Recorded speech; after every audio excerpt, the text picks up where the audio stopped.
Deus por tudo. Eu quero desejar a todos a graça e a paz de nosso Senhor e Salvador Jesus Cristo. Amém? Que bom estar aqui com toda esta igreja amada, onde o Senhor se faz presente, né? Somos gratos a Deus, pastor Erinaldo também pela confiança, nos fez esse convite e nos honrou, estando aqui, dando abertura a este momento tão especial, onde todos nós somos edificados pela palavra do Senhor. Já tenho recebido aqui muita coisa já, da parte de Deus aqui, através de todo este culto, nós adoramos a Deus e Deus se faz presente. Irmãos, eu quero convidar a todos para nós lermos um texto, que se encontra no livro de Levítico. Levítico, capítulo de número 6. 6 versículos, a partir do verso de número 8. Vamos falar sobre avivamento. Vamos pegar aqui esse contexto do Velho Testamento e trazer algumas aplicações. Acredito que Deus irá falar mais e mais conosco, né? Graças a Deus, estamos aqui com amigos presentes também. O pastor Luciano, o irmão Beck também, abençoado. Todos os irmãos aqui são meus amigos, amém? Os irmãos encontraram? Ele diz assim, falou mais o Senhor a Moisés, dizendo, Levítico capítulo 6, verso 8, dá ordem a Arão e a seus filhos, dizendo, esta é a lei do holocausto. O holocausto será queimado sobre o altar toda noite até pela manhã, e o fogo do altar arderá nele. E o sacerdote vestirá a sua veste de linho, e vestirá as calças de linho sobre a sua carne, e levantará a cinza, quando o fogo houver consumido o holocausto sobre o altar, e a porá junto ao altar.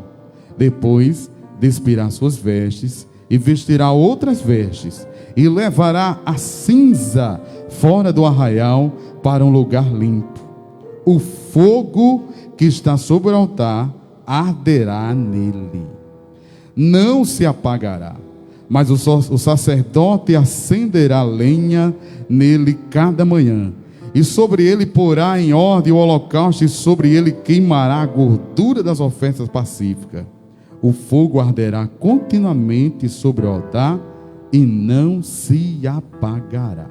Amém? Poder sentar?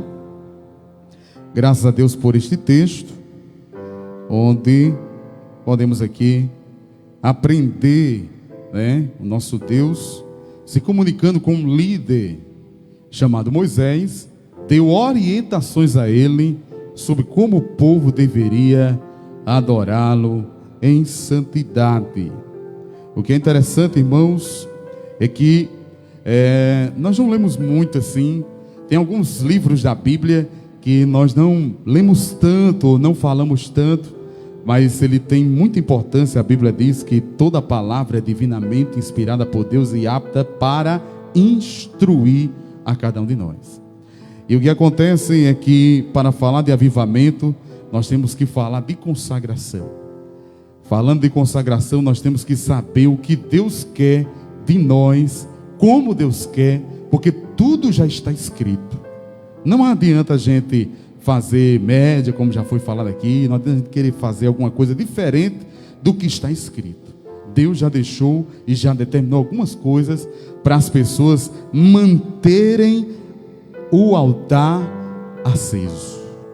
Não é verdade? Então nós vamos aprender aqui. O propósito do livro de Levítico era comunicar a maravilhosa santidade de Deus, ou do Deus de Israel, e direcionar a eles como eles deveriam adorar a Deus. Não é de todo jeito. Hoje as pessoas, elas querem fazer de qualquer forma, né? Acha que é de todo jeito, irmãos, e não é. Deus, ele tem um meio. Deus, ele tem um mandamento. Deus, ele tem uma lei. claro que estamos em uma dispensação diferente da do Antigo Testamento. No Antigo Testamento, as dispensações, elas iam doutrinando, disciplinando as pessoas, porque elas estavam muito distantes de Deus depois do pecado. Aí veio Jesus. E Jesus, com a dispensação da graça, aproximando o homem de Deus, reconciliando de novo. Aí ele cumpriu toda a lei e toda a justiça. Não é verdade? Mas devemos entender o porquê deste livro. Israel era uma nação santa, separada para ser povo especial de Deus. Assim, sendo também a igreja, do mesmo jeito que Israel, Deus direcionava palavras para ela, Deus direcionava como era o modelo dele adorá-lo, dele servi-lo. A igreja também é do mesmo jeito. A igreja precisa compreender esta palavra. Para todos que têm um relacionamento com Deus, por meio da fé, Deus ele sempre dá mandamentos para a gente observar, princípios que não podemos quebrar. Existe aqui, lá na frente você vai ver, depois você pode ler o Antigo Testamento, e você vai ver que teve um momento lá que os filhos de Arão, depois de Deus ter determinado tudo isso, como é que eles iam se vestir, como é que eles iam apresentar, como é que eles iam fazer, eles ainda pegaram e apresentaram fogo estranho, sendo assim fulminado. Deus não queria que as pessoas colocassem no altar nada além daquilo que ele já havia determinado. Não é verdade, irmãos? Por que a gente não faz uma coisa diferente, né? Então o que acontece? No livro de Levítico, irmãos, eu peguei aqui, fui pesquisar, né, para trazer uma mensagem para vocês. Então ele todo esboçado.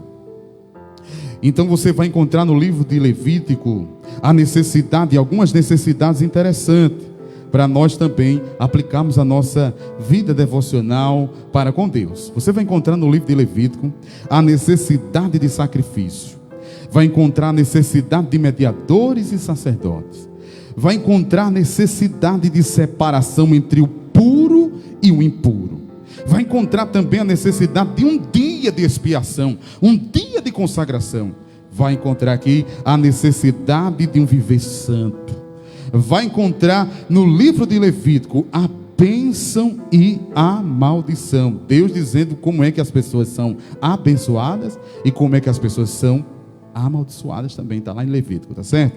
Vai encontrar as ofertas de dedicação. Isso é todo o livro de Levítico. A mensagem desta noite vai ser norteada praticamente neste segmento, irmãos.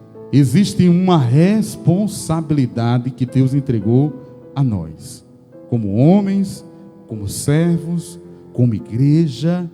Queremos receber um avivamento da parte de Deus. O texto lido inicialmente falava sobre a reunião dos discípulos no dia de Pentecostes. E a gente lê assim, né, e passa desapercebido de algumas coisas. Achando que é de qualquer forma. Quando Jesus, ele morreu, antes de morrer e ressuscitar, Jesus disse aos discípulos que eles deveriam ficar em Jerusalém até que do alto fosse revestido de poder. Morreu, ressuscitou, ficou num espaço de 40 dias, ensinando a eles, dizendo a eles as coisas. Mas ainda teve 2 que saíram. Você lembra dessa história? 2 discípulos no caminho de Emaús, 60 estádios. Deus havia determinado. Jesus disse: olha, vocês vão receber a promessa do Pai. Eu ainda estou com vocês, mas quando eu for, o Pai vai enviar o Santo Espírito, o Espírito Consolador, o Espírito da verdade. Ele vos ensinará todas as coisas, ele vos fará lembrar de todas as coisas, ele vos guiará. Tem uma coisa, ele vai convencer o homem do pecado, da justiça e do juízo. Eu quero dizer para vocês, não se afaste, fica no lugar da adoração, fica lá em Jerusalém, fica no lugar onde eu determinei para descer o poder sobre a sua vida. Irmãos, só que o povo de ontem é igual ao de hoje. Os irmãos entendem o que eu estou falando? E o que acontece é que o povo fez, sabe o quê? Pelo amor de Jesus Cristo, tem um negócio que parece que é verdade. Eles saíram, se afastaram 60 estádios, se afastaram da determinação, do propósito, do que Deus havia dito para ele. 60 estádios. Até que Jesus vai e se apresenta para ele transfigurado. É claro que eles não viram que era Jesus. E Jesus vai andando com ele, Jesus se fazendo de bobo, irmão. Né? Jesus não mentiu. Mas Jesus disse, não vou saber se eles estão inteirados das histórias. E Jesus foi andando, caminhando com eles e começou a perguntar, por que vocês estão tristes? Por que vocês estão se afastando de Jerusalém? Aí ele foi explicar, por acaso só você não sabe o que aconteceu? Jesus Cristo, o homem aprovado por Deus em obras, ele foi morto e crucificado, e nós esperávamos que ele fosse o remidor, o salvador, o Messias, mas ele morreu e hoje é o terceiro dia e nada aconteceu. Jesus estava com eles, mas eles não estavam vendo. A Bíblia diz, mas ele como que não viam. Sabe por quê, irmãos? Porque quem se afasta do propósito de Deus fica cego. Amém? Eu não estou vendo, Jesus está na sua casa, não estou vendo não, tá? Que se afastam de Jerusalém. Onde é o lugar da adoração? O lugar da adoração. Aquela mulher chegou para Jesus no poço de Jacó e disse assim, Senhor, onde nós devemos adorar? Porque havia uma guerra ideológica, uma guerra religiosa, porque havia uma confusão entre os samaritanos e os judeus. Quem era que adorava de verdade? Por quê? Porque uns adoravam acreditando que lá no lugar onde Jacó deu de beber aos seus animais, onde Jacó brigou com o anjo, e Deus transformou o seu nome, Deus transformou a sua história. Alguém achava, como o samaritano, que ali era o lugar da adoração, e havia uma disputinha entre outras coisas. E os judeus diziam, não, todo mundo tem que adorar em Jerusalém, porque em Jerusalém é o lugar da bênção, é o lugar de Davi, é o lugar de Salomão, é o lugar... Irmão, o povo brigava por besteira. Parece ou não parece, irmão, com o povo? Pelo amor de Deus, quando eu fico lendo esse negócio, eu digo, rapaz, Jesus tem misericórdia de mim, parece que é do mesmo jeito. Só o que acontece é que Jesus olhou assim, cansado, com fome, com sede, mas fazendo a obra. Jesus disse, deixa eu fazer um negócio para você, que eu vim só para evangelizar. Não é nem aqui, nem em Jerusalém, porque os verdadeiros adoradores adorarão ao Pai em espírito e em verdade.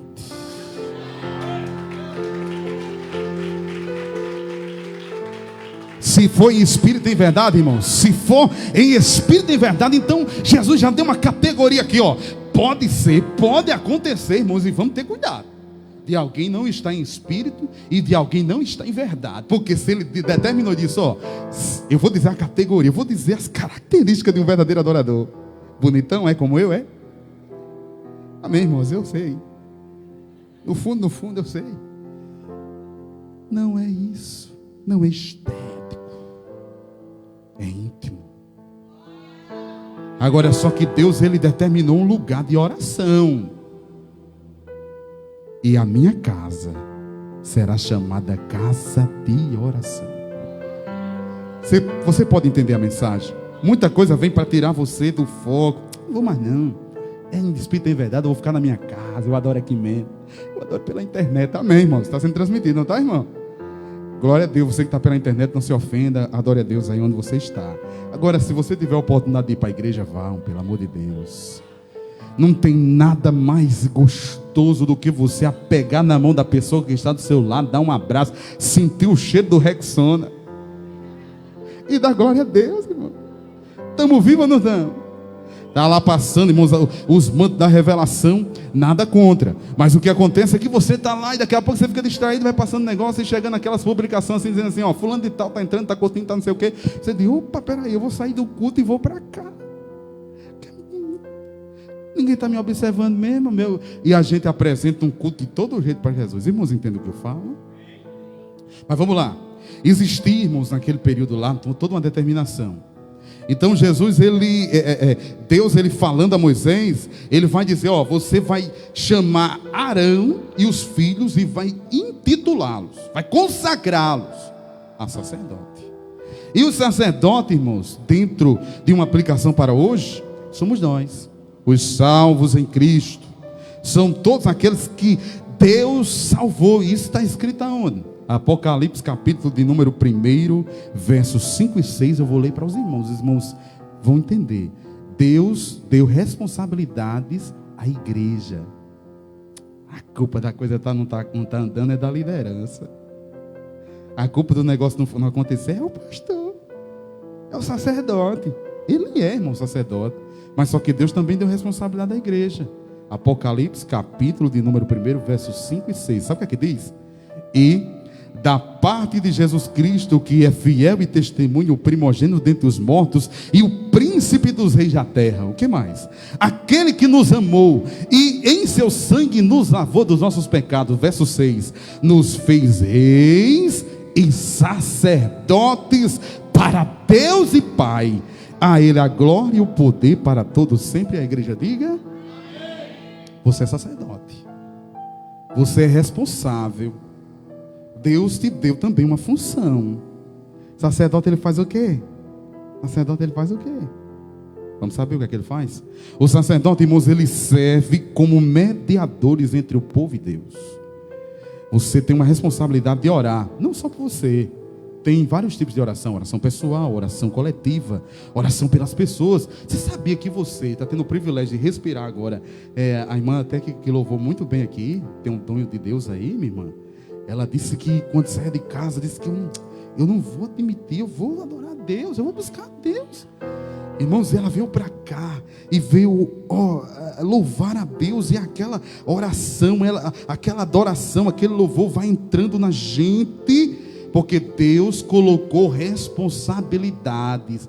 Curou ela para chegar aqui. Tem gente, irmão, que está curada aqui, mas não tem a vontade de adorar do mesmo jeito. Saiu de casa, disse assim: eu não vou admitir. Quer virou, você veio para cá, você chegou aqui, mas eu não vou admitir. Eu quero adorar, eu quero buscar, eu quero me avivar. A responsabilidade é minha. O apóstolo Paulo pregando, ele disse uma coisa interessante, pastor. E a gente fica: eu vou esperar por quem? O apóstolo Paulo, ele disse assim: você da igreja aí, presta atenção. Não vos embriagueis com vinho, onde há contenda. Então, irmãos, tudo que trouxer contenda para você, seja vinho, seja conversa, seja o que for, se embriaga com isso não. Gente embriagada, irmãos, ela fica sem noção, sim ou não? Não vos embriagueis. Aí ele especificou com vinho, porque o povo gostava de tomar uma. Mas enchei-vos do... Responsabilidade de quem? De Deus ou do homem? Do homem, irmãos. O homem pede e Deus enche. Mas o homem tem que buscar. Enchei-vos. É você que se enche da presença de Deus. É responsabilidade do intercessor, é responsabilidade do sacerdote. A culpa não é de A, não é de B. Ei, se você quer culpar, a parcela é sua. Irmão, eu estou muito gasguito, irmãos. Irmão, não entendeu? Eu fico bravo, fico. Presta atenção. Responsabilidade do sacerdote: consultar a Deus para discernir a vontade dele. Se alguma coisa está faltando, se está faltando direção na sua vida, você não está se comportando como sacerdote. Eu preciso de direção. Eu preciso que Deus me guie. Eu preciso que Deus me oriente. Sacerdote é também consultar a Deus para discernir a vontade. Ser intérprete e mestre da lei e ensinar ao povo os estatutos. Está vendo a responsabilidade? Levanta a sua mão assim comigo e diga: eu sou um sacerdote. Então, eu devo ensinar o povo.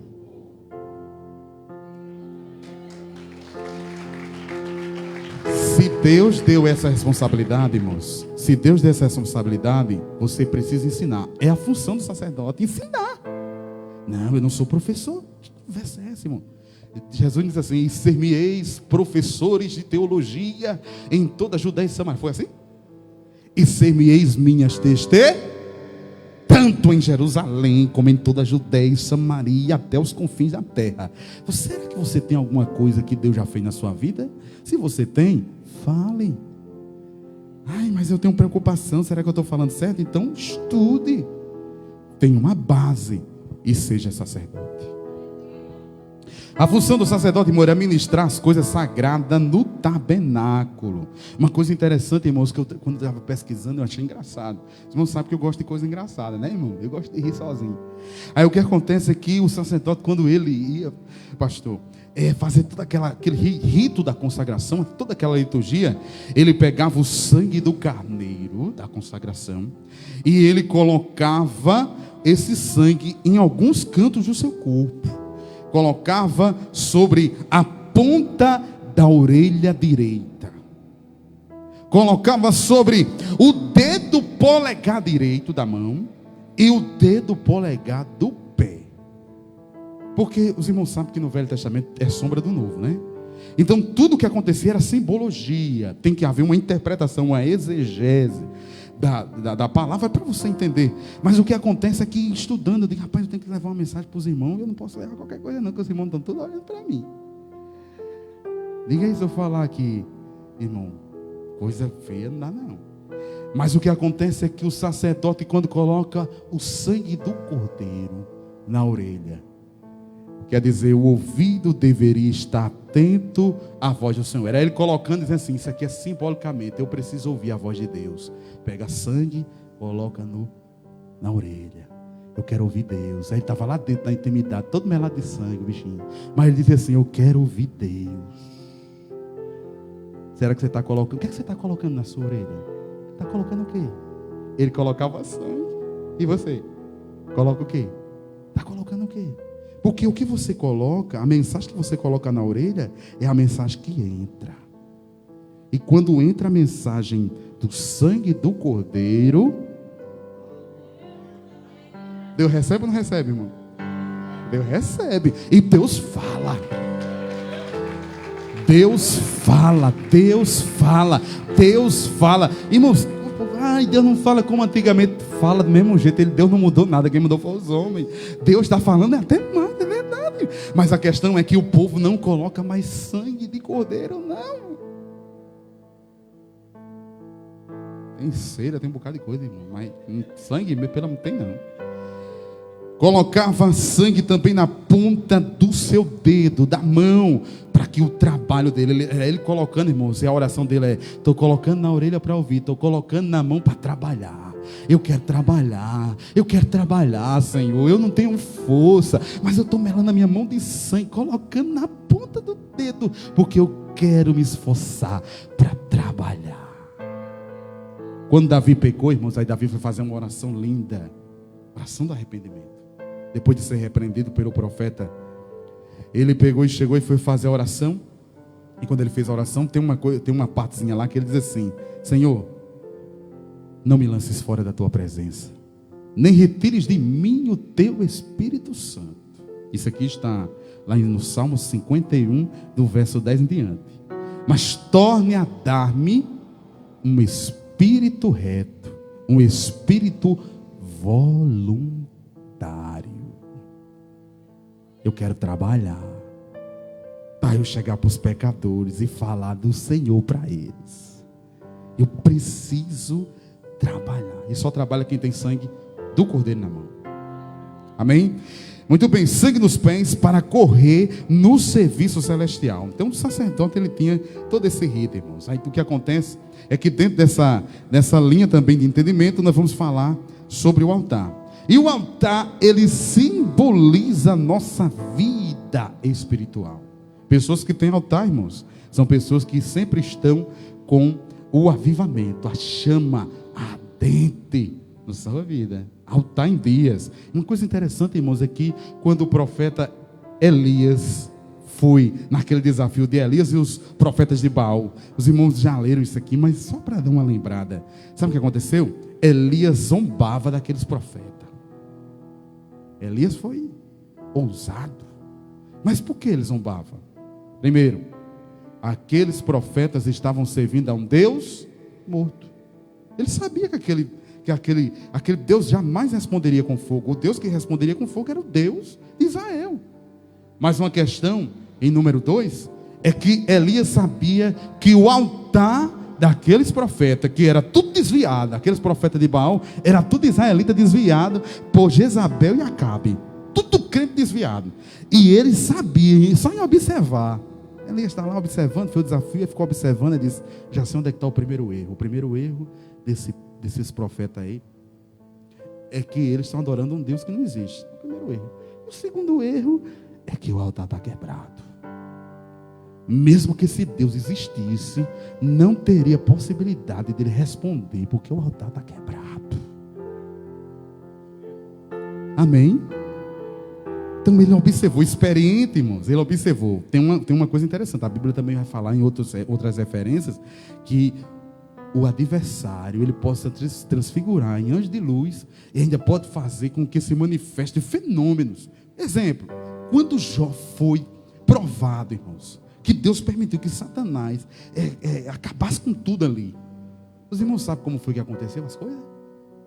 Chegavam os mensageiros de Jó, e quando chegava lá, todo mensageiro que chegava dizia assim, ó, acabou de acontecer isso, manifestações, acabou de descer fogo do céu e consumiu tudo, manifestações. Olha, quem foi que fez o fogo do céu descer e acabar com tudo? Foi Deus? Agora, nesse caso de Elias, em muitos casos, aí está o ponto de interrogação que pode ser respondido. Por que muita gente não tem resposta? Porque a sua vida de altar, a sua vida espiritual, porque o altar é o nosso coração, é a nossa comunhão com Deus. O altar, irmãos, é toda a nossa devoção a Deus. Às vezes, ele não está ajustado, não está limpo, não está conservado, não está pronto. Amém? Então aqui, irmãos, nós vamos encontrar em Hebreus capítulo 11, verso 38, que diz assim, ó: existiram homens dos quais o mundo não era digno. Isso aqui, quando eu leio, eu fico todo arrepiado de emoção.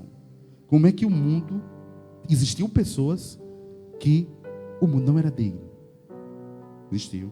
Velho Testamento e no Novo também, irmão. Mas deixa eu dizer uma coisa para você.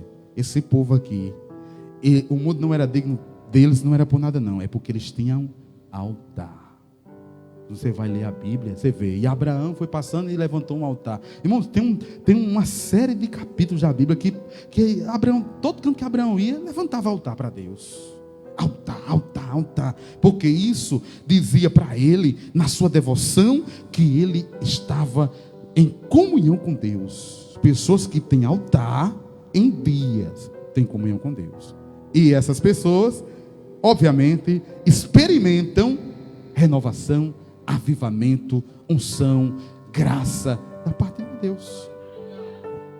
Então vamos lá, alguns personagens aqui, irmãos.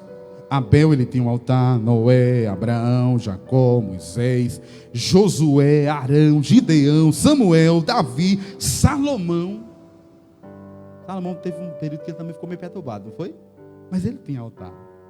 Ele tinha tanto altar, irmão, que teve uma vez que ele disse assim: rapaz, eu vou sacrificar muito aqui para Deus. Eu vou fazer o que homem nenhum fez. Eu vou dormir, eu vou fazer uma oração a Deus. Ele foi, e na oração, irmãos, quando ele estava dormindo lá, ele foi dormir, orou e foi dormir. Aí Deus pegou num sonho, apareceu para ele e disse: agora, pode me pedir qualquer coisa. O que você quer? Aí ele disse: eu quero sabedoria. Disse: olha, porque você não me pediu nada mais além do que sabedoria, eu vou te dar tudo. Em outras palavras, porque tinha altar com Deus. Romanos capítulo 12, verso 1 e 2 diz assim, ó: rogo-vos, pois, irmãos, pela compaixão de Deus, que apresenteis o vosso corpo em sacrifício santo e agradável, que é o quê? O vosso culto racional. Apresentei o vosso corpo em sacrifício santo e agradável, que é o vosso culto racional. E não sede conformados com este mundo, mas transformai-vos pela renovação do vosso entendimento, para que experimentei qual seja a boa, agradável e perfeita vontade de Deus. Pessoas que têm altar experimentam boa, perfeita e agradável. Pessoas que não têm altar experimentam o quê? O contrário. Olha, só coisa ruim. Mas eu sou crente faz um bocado de tempo. Por que eu só posso? Né? Aí o povo já começa a querer acreditar em reencarnação. Na outra vida, não. é porque tem alguma coisa que está precisando ser ajustada. Amém? Então também aqui vai falar sobre a lenha, irmãos. A lenha simboliza nossas orações a Deus. A lenha é o nosso combustível que mantém a nossa vida acesa e avivada para o Senhor. Provérbios capítulo 26, verso 20 vai dizer assim, ó: sem lenha o fogo se apagará. Simples. Olha lá Salomão, a sua sabedoria, diga: eu vou deixar aqui uma coisa bem interessante, uma coisa que o povo não está nem entendendo. O povo acha que vai ter fogo para toda a vida sem ter lenha. Vou colocar aqui, é simples demais, mas só para você refletir. Você, quando estiver lendo Provérbios, capítulo de número 26, verso 20, entenda: o que é consumido e não é reposto, se acaba. Amém? Fé, eu tenho muita fé, e vai distribuindo fé, vai jogando fé, e vai falando fé, mas só que nunca alimenta, nunca nutre, aí vai chegar uma hora, não é que vai se acabar a fé, mas a fé vai ficar muito fraca, porque a Bíblia diz assim, que a fé vem pelo ouvir, e ouvir a palavra quando eu dou ouvidos à palavra, a fé, ela brota. Também, dentro deste contexto dos levíticos, do sacerdote, do fogo que vai arder, obviamente vai ter que ter o fogo. E o fogo, ele simboliza o Espírito Santo em nossas vidas. O fogo simboliza isso aí. Mateus capítulo 3, verso 11, diz assim, ó: e eu, em verdade, vos batizo com água para arrependimento. Mas aquele que vem após mim é mais poderoso do que eu, cujas alpacas não sou digno de levar. Ele vos batizará com o Espírito Santo e com... O fogo faz parte do avivamento. O fogo faz parte da promessa. O fogo faz parte, né? Tem alguém que brinca muito com fogo e acaba se queimando, mas aqui é o fogo espiritual da purificação. Atos capítulo 2, verso 3 e 4 diz assim, ó: e foram vistas por eles línguas repartidas como que de fogo, as quais pousaram sobre cada um deles, e todos foram cheios do Espírito Santo e começaram a falar noutras línguas, conforme o Espírito Santo lhes concedia que falassem. Tem muita doutrina aqui, e tem muito fogo também, amém? O fogo, sem esse fogo, sem aquele fogo do Pentecoste, os discípulos continuariam trancados com medo de serem mortos pelos judeus, mas o fogo que Jesus derramou sobre a vida dele, impulsionou eles para, irmãos, evangelizar, para expulsar demônios, para sofrerem açoite. O que está faltando nos dias atuais nas igrejas, o que está faltando? O fogo, a vida. Eu tenho muita motivação. Tem motivação? É só motivação, irmão, você acaba. Motivação é uma coisa boa, mas a gente um dia está motivado, outro dia não está. A gente está motivado demais, mas quando vai dormir, acorda meio depressivo, meio triste, meio capenga por ali. Mas com o fogo de Deus, pode até você estar passando pelo que for, mas o fogo anima, a graça anima a gente. Muito bem. Aí agora, propriamente dentro do texto, para nós já encerrarmos aqui, muito extenso, né, pastor? Falou mais o Senhor a Moisés. O que foi que o Senhor falou a Moisés? Dá ordem a Arão e aos filhos, dizendo: esta é a lei do holocausto. O holocausto será queimado sobre o altar toda noite até pela manhã, e o fogo arderá sobre o altar.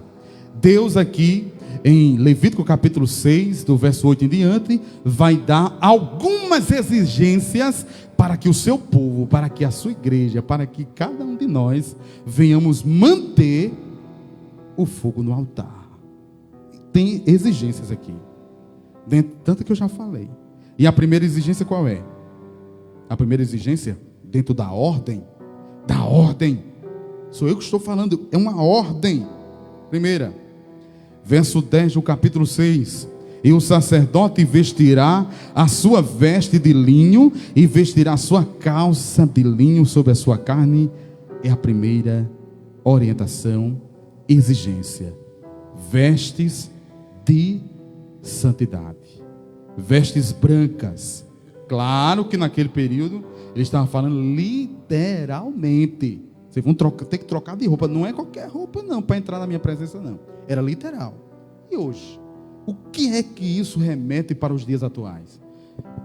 Santificação. Eu quero avivamento. Eu quero experimentar o poder de Deus. Mas eu não quero me santificar.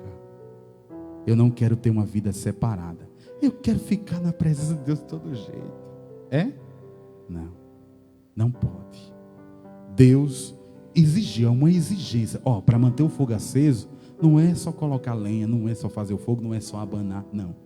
Para manter o fogo aceso, tem que entrar na minha presença com vestes limpas. Amém? Deus é um Deus puro. Amém, irmãos?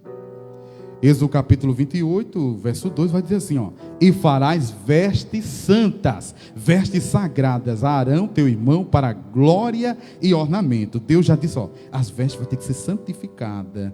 E falarás também a todos que estão sábios de coração, a quem eu tenho enchido do meu espírito de sabedoria, que façam vestes a Arão para santificá-lo. Claro que isso aqui é o contexto do Velho Testamento. No Novo Testamento, como é que é? Que Jesus, certa vez, dando as suas últimas orientações, Jesus pega e se cobre com um lençol, uma toalha, e começa a lavar os pés dos discípulos. Chama o Pedro, vem aqui, Pedro, vou começar a lavar seus pés. Aí Pedro disse, não, de maneira nenhuma, tu vai lavar meus pés, não. Brabo, como sempre. Só que aí Jesus disse, Pedro, se eu não lavar os teus pés, você não tem parte comigo. Aí Pedro disse, não, então se for assim, não lave só os pés não, lave tudo, me lave todinho. Aí Jesus disse, não, agora eu vou ter que aplicar. E Jesus disse, olha, vós já estáis limpo pela minha palavra. Você sabe por que irmãos, que existe tanta coisa para que você não escute a palavra? Porque a palavra é limpa. Você chega perturbado aqui, a palavra tira. Você chega confuso aqui, a palavra orienta. Você chega aqui, a palavra, irmãos, ela é poderosa. É por isso que acontece tanta coisa. Eu estava com tanta vontade de ir para a igreja hoje, aí de repente não vou. Por que eu não fui, hein? Aí depois eu fiquei sabendo no WhatsApp, na internet, que foi tão bom. Por que eu não fui para a igreja hoje? Mas sabe por quê? Existem coisas para que você não escute a palavra. Tem um homem na Bíblia, no Salmo 73, chamado Asaf. E ele estava perturbado, pastor. Mas por que ele estava perturbado? Porque ele estava querendo fazer uma comparação entre a vida dele com Deus e a vida do ímpio, que não tem nada a ver com Deus, irmão. Se você for fazer essa comparação, vai ficar doido. Amém? Por quê? Não tem como. Fazendo besteira, fazendo tudo. Aí ele foi fazer uma comparação e ficou bravo. Aí foi falar e foi cantar. Porque os irmãos sabem que o salmo é aquilo que é cantado por cordas. Significado. Então, os salmos eles pegavam, vamos cantar hoje. Qual é o salmo que nós vamos cantar? Nós vamos cantar hoje, o Senhor é meu pastor. Aí começava, o Senhor é meu pastor, né? Aí, vamos cantar qual salmo hoje? É como se fosse um inário da igreja. Aí, vamos cantar. Aí Asaf disse, vamos cantar o Salmo 73. É um salmo que começa cantando, eu abusado com Deus, porque Deus está prosperando o ímpio e eu que sirvo a Deus, estou sofrendo. Tem crente assim, irmão? Tem ou não tem? Pelo amor de Jesus Cristo, eu pensei que... Mas a questão é que quando ele está lá falando e dizendo, Senhor, ele começa a reclamar o Salmo 73 todinho. Chega uma hora que ele diz, caiu a ficha. Quando eu entrei no templo e ouvi a ministração, eu entendi o fim de todas as coisas. Por que as coisas acontecem? Por que existe, vamos dizer assim, uma resistência espiritual para você não chegar aqui? Sabe por quê? Vou explicar para você. Quando vier a resistência, você faça igual a irmã que louvou. Eu não aceito, não. Eu determino para vir para a igreja. Não, o povo determina tanta coisa, né, que aprende na televisão, né? Eu determino que vou ficar rico e não fica. Mas determino que vem para a igreja, irmão. Determina assim, eu determino que eu vou vir para a igreja. Sabe por quê? Porque é aqui no templo que você vai ouvir. Quando você ouvir, você vai entender, vai dizer assim, não, peraí, mas o fim do ímpio é derrota, o fim do ímpio é destruição, o fim do ímpio é condenação, e o meu fim é na presença de Deus, é na presença do Pai. Aí, irmãos, o louvor que foi ministrado, o louvor que entrou, o louvor que não saiu apenas da boca, mas saiu do coração, diz: aleluia, aleluia, para sempre. Parece que o povo parece que não está fogo, não. Cadê o fogo? Viu, gente? Ô, pregação fria. Mas presta atenção, irmãos, uma coisa. Nós temos que a primeira exigência de Deus é apresentar vestes de santidade. Eu quero avivamento, pastor. Jesus disse: ficai. Trouxe os 2 discípulos de Emaús, chegaram lá conversando para os irmãos, dizendo: olha, Jesus acabou de falar com a gente. Chegaram os discípulos tudo com medo, olhando um para o outro. Que conversa é essa que Jesus estava falando? Quando eles terminavam, nem fecharam a boca direito, lá vem Jesus, irmão. O mesmo Jesus que trouxe eles de volta para o caminho, atravessando as paredes. E Jesus diz assim: ó, a paz seja convosco. Ele entra. Quando Jesus entra, o povo tudo com medo, tudo, sim, é o Senhor, então ela começa a conversar, irmãos. Aí, com 8 dias depois, tem um discípulo que chegou e disse assim: eu não acredito não, porque aí, irmãos, eu não sei porque que Jesus está falando tanto isso, pastor. Mas é Deus, viu? Eu estou falando, calma, irmão, deixa eu prestar atenção, presta atenção uma coisa. Quando o povo falta na reunião que Jesus está presente, eles pedem a manifestação de Jesus. E no dia que Jesus se apresentou aos discípulos, estava faltando um. Como é o nome dele? Tom. Jesus ressuscitou. Apareceu para os discípulos e Tomé estava onde? Não estava não, no culto não. Por que não estava no culto? Não sei. Ficou em casa, na internet, não sei não. Mas eu sei, irmão, que ele estava lá no WhatsApp dele. Só que quando ele chegou lá, quando ele chegou no culto, os irmãos tudo animado, porque a Bíblia diz que quando Jesus citou assim, ó, a paz seja convosco, eles foram cheios do Espírito. Só quem não foi cheio do Espírito, digam comigo, Tom, foi o único, irmãos. Tem gente que não vem, aí não é cheio não, recebe nada. Aí os irmãos tudo animados porque foram cheios do Espírito. Aí dizendo assim: Jesus veio aqui, você não sabe da boa. Jesus veio aqui e ele não precisou pregar muito não. Ele só disse assim, só a pregação dele foi só assim: a paz seja convosco, que nós fomos tudo cheio. Porque pregação longa é de pregador que está vazio, mas a de Jesus é pequena, irmão. A questão é que quando Jesus falou, aí ele pegou e disse: eu duvido que Jesus ressuscitou. Além de faltoso, ainda é incrédulo. Crente rebelde que precisa de um puxão de orelha, irmão. Precisa ou não precisa? Jesus já fez tanta coisa, pelo amor de Deus, homem.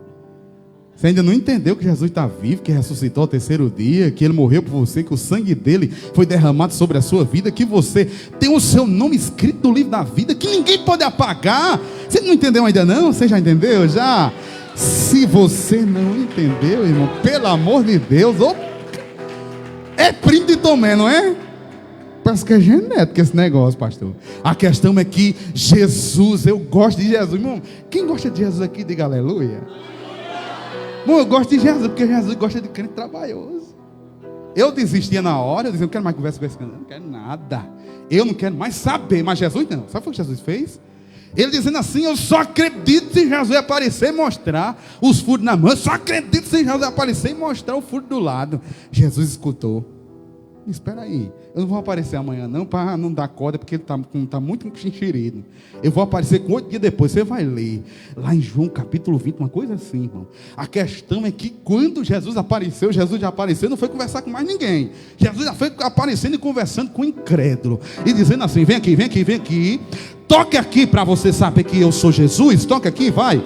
Incrédulo, deixa eu dizer uma coisa para você. Se você acreditar bem, se você não acreditar, Jesus, ele existe, ressuscitou.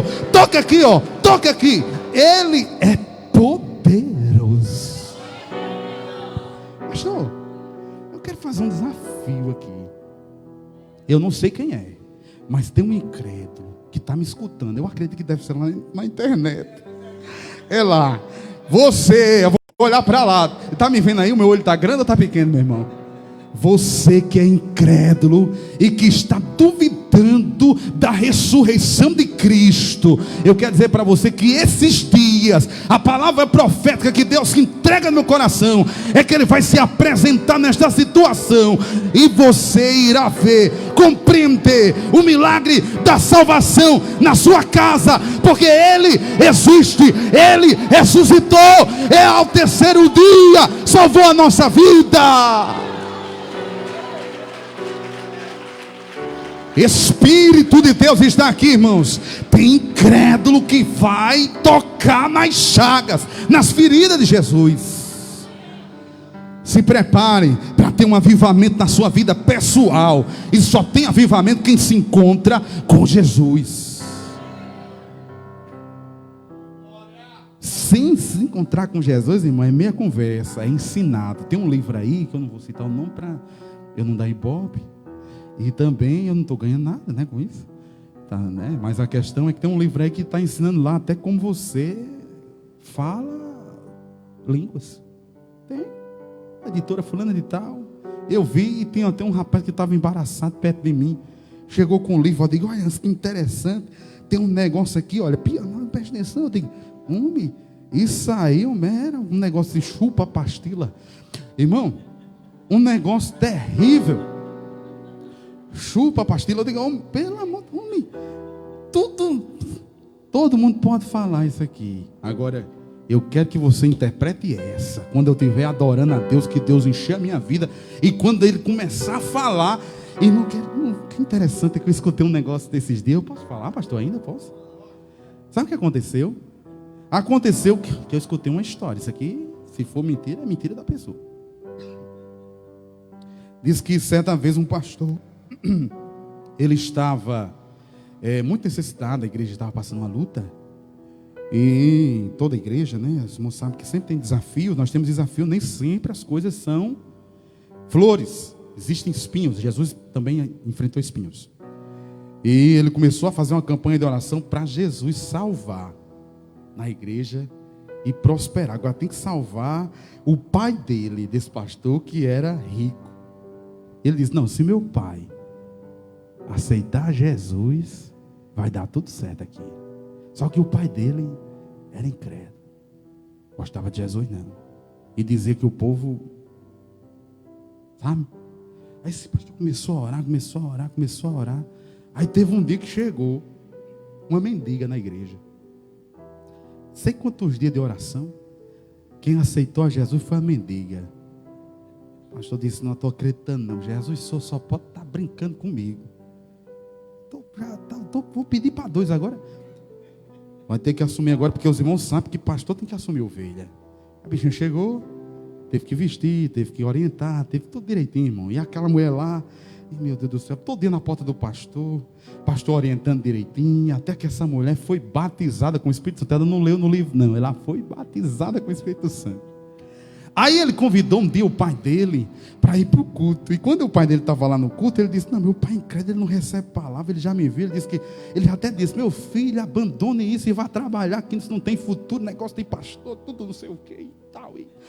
Aí só que acontece que quando o pastor estava pregando, o pai lá no meio da plateia, como vocês estão aí, a questão é que o pastor se encheu do Espírito Santo, porque pastor é cheio de Deus, amém, irmão?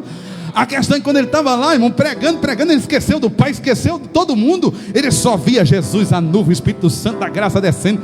E ele pregando, até que se levantou aquela ex-mendiga, olhou para o pai do pastor e falou em um idioma totalmente diferente, que ninguém nunca tinha escutado aquele negócio.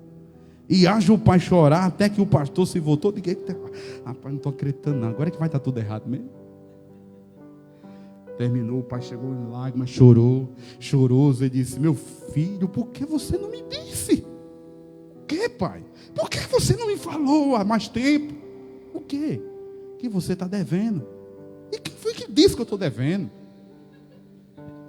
Você sabe que eu entendo de japonês. Você sabe que eu já viajei para o Japão, não sabe? Sei. Depois aquela mulher que se levantou ali, que ninguém dá nada por ela, se levantou, falou fluentemente para mim, olhou para mim assim, em japonês, olhou para mim e disse assim, ó, pague a água, a luz e o aluguel, e quem está mandando é Jesus Cristo que mora no céu.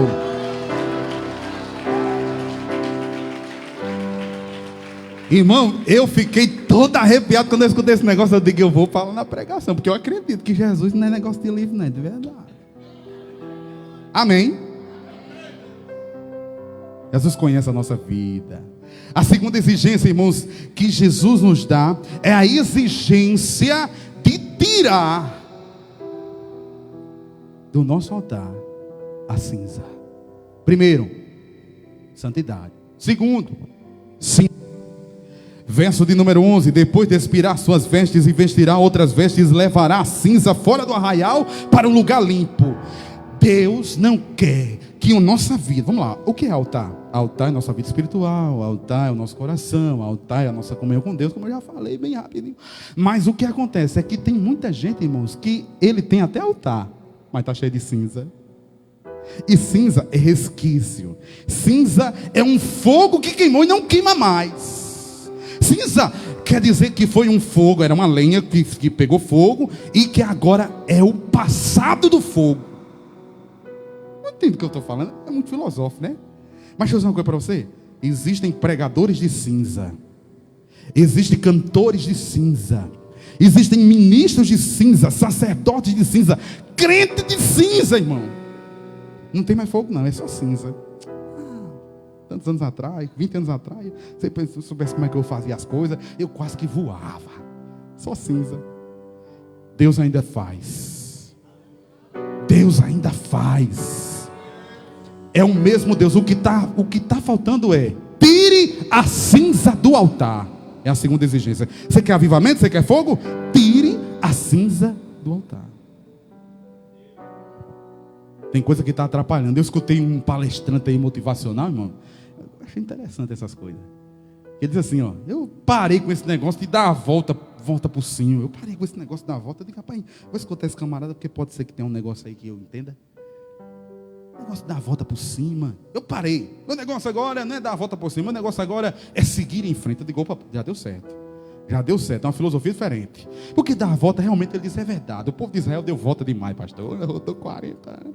O povo rodava demais. E mudar a volta por cima, você já viu aquela pessoa que deu tudo errado na vida dela? Ela disse assim, ó, a filosofia que nos ensinaram. E eu achei interessante, eu digo, eu vou aplicar, que é verdade. Eu vou dar a volta. Aí você já viu aquela pessoa que fica dando volta e não sai do canto? Já? Sabe por quê? Cinza. Faça como Jesus está mandando, como Deus está mandando. Pega a cinza, limpa o altar, tira a cinza, joga lá no monturo e siga. Deixa o passado no passado. Já foi, já queimou, é cinza. A pregação que foi pregada já foi. O que você falou já está falado. O que você fez já está no seu currículo, está diante de Deus. Amém, glória a Deus. Mas e aí? Eu vou dar a volta por cima, eu vou ficar. Eu quero lá dar a volta, eu quero dar a volta mais não, irmão. Eu quero ir para frente. Fico para trás. Tudo que deu certo, amém, glória a Deus, está aí, ó. Todo mundo sabe. E o que deu errado? Eu não quero nem saber. Jesus já jogou no mar do esquecimento. E apagou todos os nossos pecados. Não tem mais. Pastor, alguém pode querer acusar a nossa vida, apontar. Ainda que os vossos pecados sejam escuro como o escarlate, eu vou torná-lo mais branco do que a neve. Eu perdoo você. Jesus, ele diz, eu perdoo. Mas eu pequei, quero saber. Eu sou o perdoador e eu estou dizendo que vou lhe perdoar e quero lhe perdoar. E quem que vai falar? Está perdoado, acabou-se. Vá para casa em paz, durma. Eu pequei. Povo doido, né, irmão? Aquele negócio de chororô, me deixa o passado para lá, homem. Coisa interessante que eu li num livro há muitos anos atrás, pastor. E eu vou encerrar, porque o pregador que é ruim é aquele que diz que vai encerrar e não encerra. Pode prestar atenção. Aquele pregador que vem aqui, você diz, eu aprendi que é verdade. Eu vou encerrar e não encerra. É, desse jeito. Mas olha, ninguém pode ser orientado por retrovisor. Você sabia disso? Retrovisor não é para orientar. Retrovisor é para você saber o que está acontecendo lá atrás, mas olhando para frente. Porque se você for, eu vou andar olhando para o retrovisor, eu vou andar olhando para o retrovisor. Vai, bata na bateria, bate em tudo. Retrovisor não é para você ficar o tempo todo olhando para ele e andando para frente, olhando para retrovisor, não. Retrovisor é para só dar uma olhadinha assim, de leve. Opa, coisa boa lá no passado, foi tão bom aquela pessoa, tal, tal. Mas para aquela pessoa tão ruim, aquela pessoa lá no passado, aí fica olhando, pá! Já viu essa pessoa que fica olhando muito para o retrovisor? Já viu já? Terceira, renovar todos os dias a lenha. Deus determinou, você tem que colocar lenha todo dia. Veste, limpar o altar. Ai, faz tanto tempo que eu orei. Eu tô 3 dias de aviva.